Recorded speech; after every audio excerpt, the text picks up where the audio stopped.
السلام عليكم ورحمة الله وبركاته. أصحابتا janalkayga Maryama xaali ku jirta gabadhaasi waxay iga soo codsatay inaad subscribe u saartaan safa janalkayga booqda subscribe-ka u saara leega u saara u share gareeya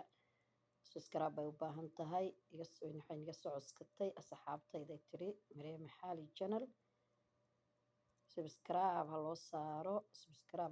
hala booqdo janalkayga Maryama xaaliyey janalkaaga ayaan kasoo dhex muuqanayaa subscribe ay saaraan bay tiri ana waxaan idhi asxaabtaydu waa asxaab wanaagsan maasha allah tabaarakallah dadka heer bay gaarsiiyaan waa asxaab maasha allah tabaarakallah waa asxaab sharaf iyo qurux iyo soo dhaweyn wanaagsan leh markaas way kuu saarayaan baan idhi waxay rabtaa inaa la gaarsiiyo 2000 ku tuura insha allah say dadka wax ula qaybsato salaam